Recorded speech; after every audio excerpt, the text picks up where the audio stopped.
The 5 simple steps to inventing your own Tesla. It sounds like a false promise, a clickbait title for an impossible dream. The world has taught us to believe that invention is a lightning strike, a gift of genius bestowed upon a chosen few, the Elon Musks and Steve Jobs of the world. We are told they are a different species, operating with a kind of brain hardware that we simply do not possess. That is the great foundational lie, and it is the reason most brilliant ideas die as quiet whispers in the minds of those who believed they weren't qualified to build them. Invention is not an act of magic. It is an act of engineering, mental engineering. It is a system. It is a repeatable algorithm that can be learned and applied by anyone with the courage to challenge the world as it is. That is why we are here. Welcome to the Architect's Vault. Today we will prove that genius is a process, not a trait. We will deconstruct that process into 5 simple, powerful steps. This is not a guide to building a car. This is a guide to rewiring your brain to see the world not as a fixed reality, but as a set of building blocks waiting for a new architect. This is the blueprint for building a new reality. We begin with step 1. Step 1. The question. Every failed invention and every world-changing empire begins in the exact same place, with a thought. The difference between the two is not in the quality of the answer, but in the quality of the question. This is the great filter.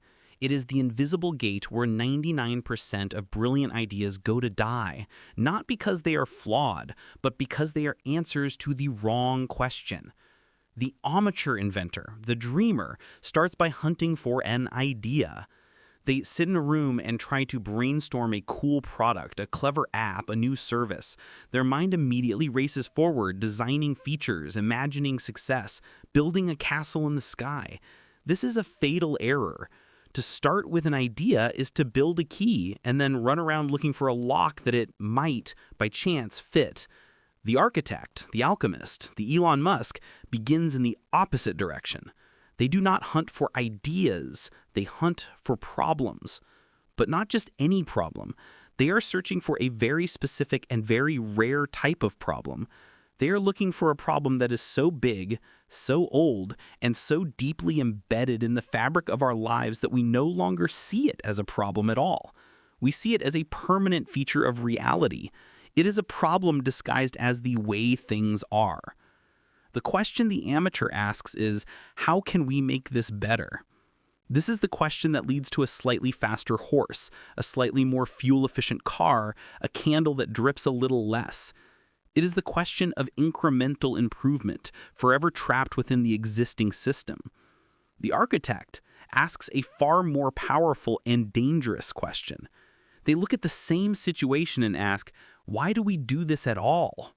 Why do we assume rockets must be thrown away after one use? Why do we assume cars must run on gasoline? Why do we assume you have to be stuck in traffic? Why do we assume a payment has to take 3 business days to clear? This type of question is an act of intellectual rebellion. It does not seek to improve the existing system. It seeks to challenge its very foundation. It is a question that acts like a scalpel, cutting through decades of accumulated assumptions, traditions, and expert consensus to find the raw, fundamental truth hiding underneath. The first step to inventing your own Tesla is not to have a brilliant idea for a car. It is to fall in love with a profound question that no one else is asking. It is to find a problem that everyone else has accepted as permanent and have the audacity to stare it in the face and ask, why? This question is the seed. It is the single point of light from which a new reality can be born. Once you have found your question, and only then, can you begin the work of deconstruction. Step 2. The deconstruction. You have found your impossible question. The amateur at this point makes a fatal error. They immediately start brainstorming answers. They try to find a new path around the wall. The architect does not go around the wall. They go through it. The second step is not creation. It is demolition. This is the deconstruction. It is the act of taking your mental hammer to the entire existing industry, the entire existing belief system that surrounds your question. You must intellectually shatter the current solution into its most fundamental, irreducible pieces. Let's return to Musk's impossible question. Why are rockets so expensive? The established answer, the answer that had imprisoned the entire aerospace industry for 60 years, was a simple analogy. Because they are like bullets, you fire them once and they are destroyed. This analogy was the wall of impossible. It was accepted as a law of physics, a non-negotiable truth. Musk rejected the analogy. He took his mental hammer to the entire concept of a rocket.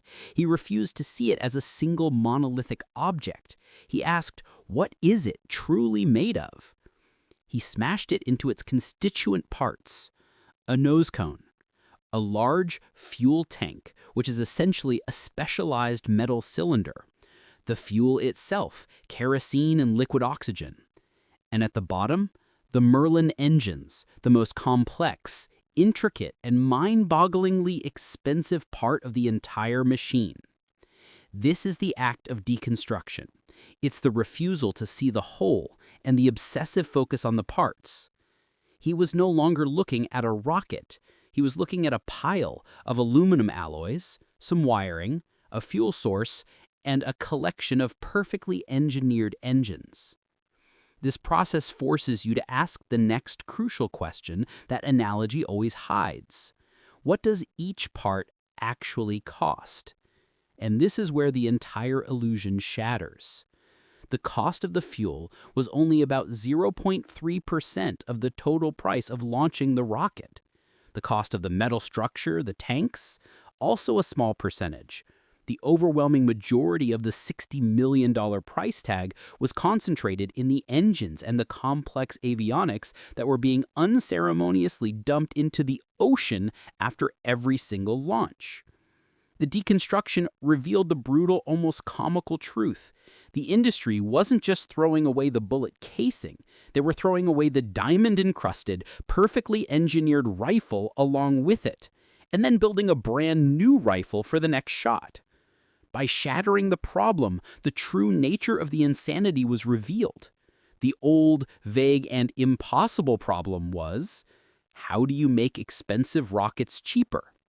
The new, far more powerful problem became, how do you save the engines?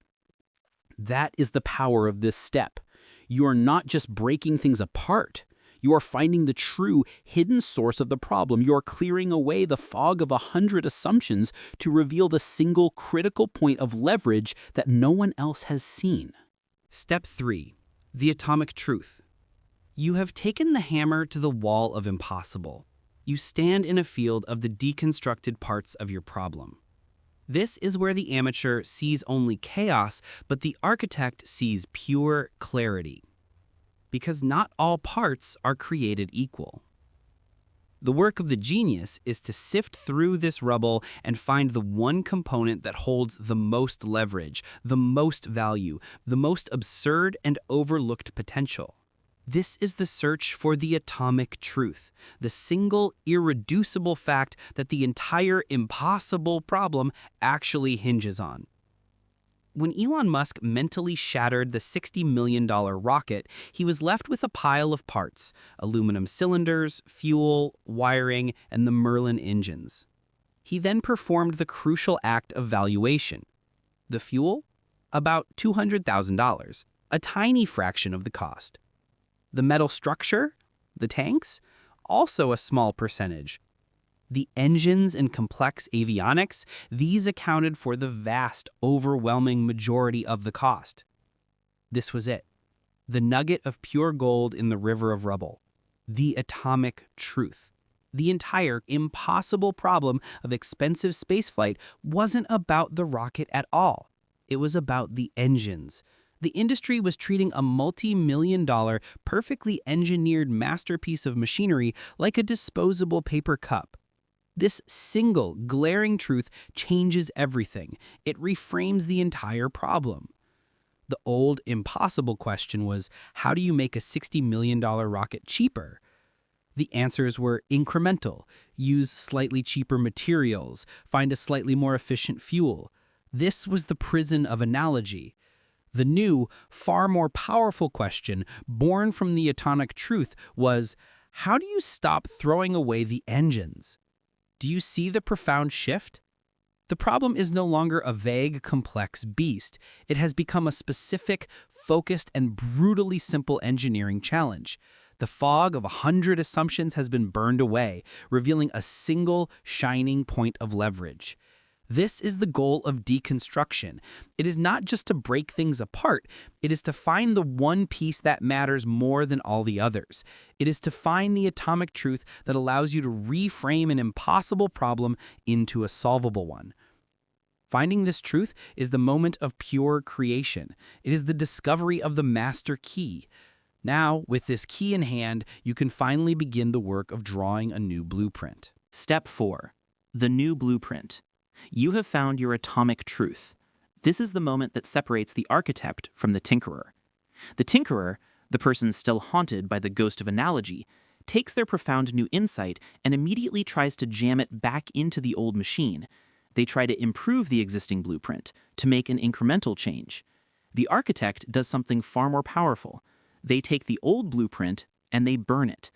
They start with a completely blank page. On that page, they write one thing: the atomic truth. For Elon Musk, that truth was, the engines are the only thing that matters. Then, they draw a new blueprint, an entirely new system designed from the ground up with only one goal: to serve that one central truth. This is the new blueprint. It is the act of reimagining a solution as if no other solution had ever existed before. The old blueprint for a rocket had a single, simple objective: achieve maximum upward velocity. Every part was designed for that one purpose. The new blueprint had a radically different objective: get to orbit and then come back. This fundamentally changed everything. Suddenly, the rocket needed things that made no sense in the old world. It needed landing legs. It needed grid fins for steering on re-entry. It needed a complex system of thrusters to control its descent. To the old guard, to the people still thinking in terms of disposable bullets, this new blueprint looked insane. You're adding weight, they cried. You're reducing the payload. You're making it less efficient. They were right. The new blueprint was less efficient at the old game, but it was infinitely superior at the new game, the only game that mattered. This is the crucial lesson. Your new blueprint will almost always look strange, inefficient, or downright foolish to people who are still playing by the old rules, because you are no longer playing their game. You're inventing a new one. This is the step where you build your Tesla. You take your atomic truth, the one thing you discovered that changes everything, and you design a new solution around it. Forget what the competition is doing. Forget what the experts say is possible. Start with your blank page.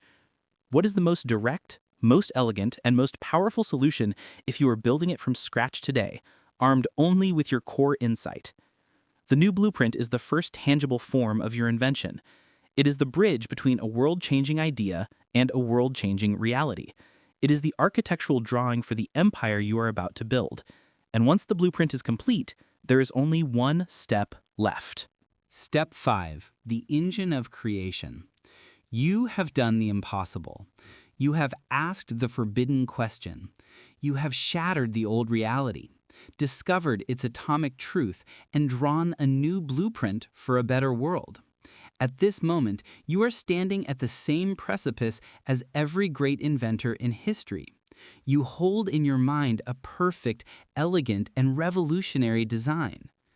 And this is where 99% of new blueprints die.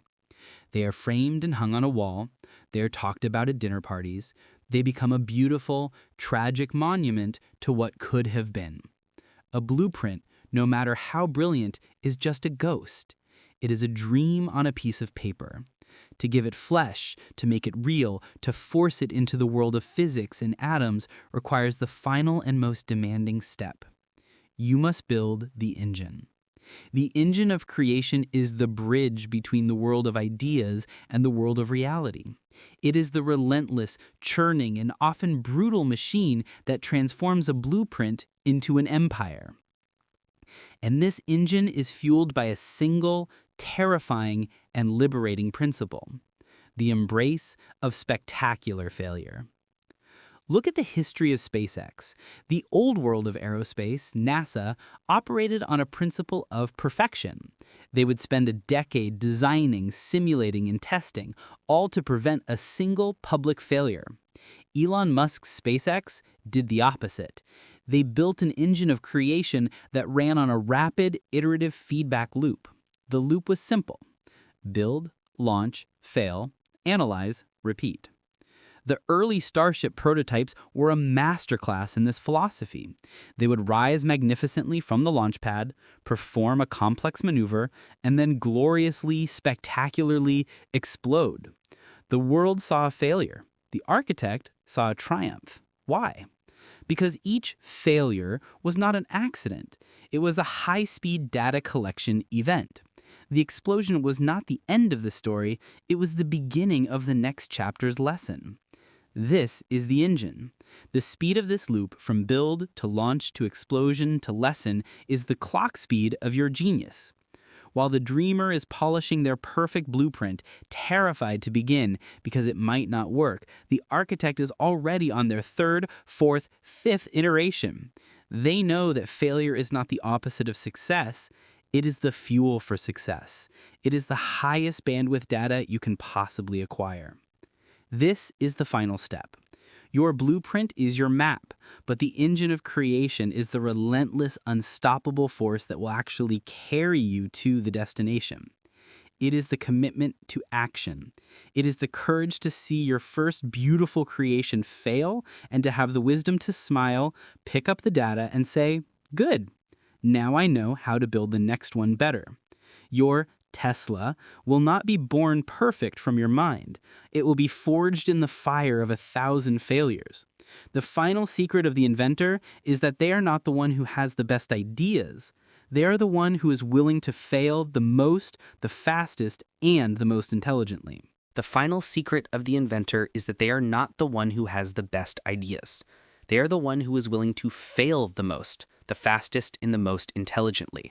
And with that, the blueprint is complete.